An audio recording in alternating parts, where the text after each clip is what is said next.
Joining us right now to talk more about that and weigh in is U.S. Ambassador to the UN, the former ambassador to the UN, Honduras, Mexico, and the Philippines.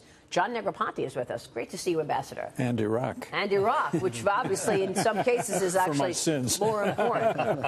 Thank you for weighing in on this important day. What are you expecting from the president today? And give us a sense of background since you've been in that seat. Well, yes, and I was there 15 years ago when George W. Bush gave his speech foreshadowing some of our actions in Iraq. It was his seminal talk on Iraq before the United Nations. Well, first of all, let me say I take great encouragement from what he said yesterday. It sounds to me like he wants to make the UN a going concern. He didn't trash it. He didn't diss it. He talked about how to make it better. So I thought that was a very positive thing, given what he said in his campaign.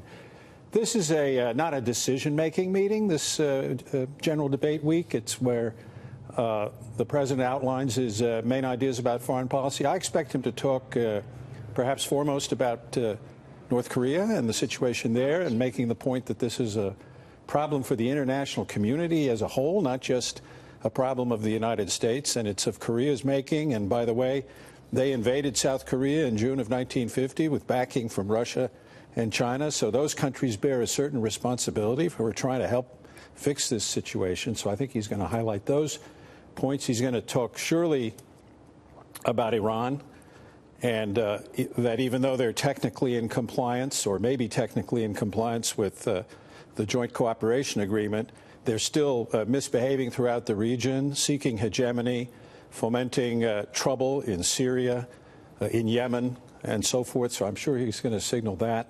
He'll probably talk about Syria. And then, as he did yesterday, he'll talk about UN reform. But it sounds to me like he plans to do it in a rather positive context, viewing the United Nations as an instrument of policy. You don't have to follow it slavishly, but you can use it at times when it serves your purpose. Last point, he talks a bit as if the UN itself is like an institution.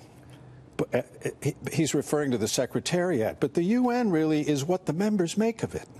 And we've always known that. And when there's cooperation between the great powers, much more can get done than when there are great differences. Governor? Well, I'm curious because he has been very critical, but I think a lot of his criticism may have been justified. The UN has attacked nations like Israel, which have a much better view and record on human rights than North Korea, than the Saudis, than so many of the countries that are sitting on the Human Rights Council. So don't you think it may be a great opportunity to see some real reform at the UN? Well, I should have mentioned Israel, too, because he will definitely say something about Israel, and he will defend it as a democracy. And one of the main jobs a United States permanent representative always seems to have is how to fend off these anti-Israel resolutions, whether they be in the General Assembly, and there'll be some there because we don't have the veto, but in the Security Council as well. So, yes, I think Israel is going to be an important thing, and our support for democracy. Can we talk about North Korea for a second? What are the chances that the president can get China, you mentioned China and Russia, to work with us to address this problem? And where do you see this problem going? And what are the next steps in this drama between the U.S. and North Korea?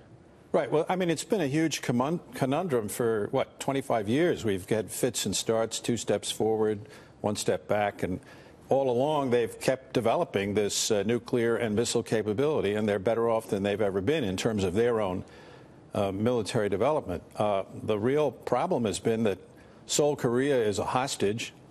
If any kind of conflict breaks out, South Korea, Seoul particularly, is going to be bombarded by barrages of conventional artillery from the north, and so that's a great risk.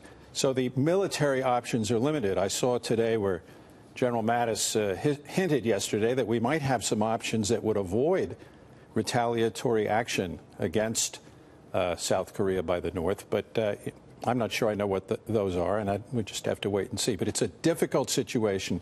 It's not in China's interest, it seems to me, for North Korea to have nuclear weapons, nor is it in Russia's. They're both neighbors. And I think the president's got to keep jawboning them to try to join with us to increase the pressure on the North. The sanctions so far, even though they have been increased, don't seem to be enough yet to make Kim Jong-un change his behavior. He's got to hurt more. Do you think we should be doing more on sanctions against China? Should the president ramp it up against China? No, I wouldn't. Look, I think that's a very delicate matter because you want their cooperation. You don't want to make them mad. So I think it's more a question of getting them to put more pressure on North Korea as well as the Russians. Both of them have influence in that country, but let's not exaggerate their influence. When I dealt with the Chinese on this issue years ago as Deputy Secretary of State, they always told us how difficult the North Koreans were as clients. He said, these people aren't easy, believe me. Ambassador, great to have your insights on this. Thank you so much for weighing in. Ambassador John Negroponte there. Thank you.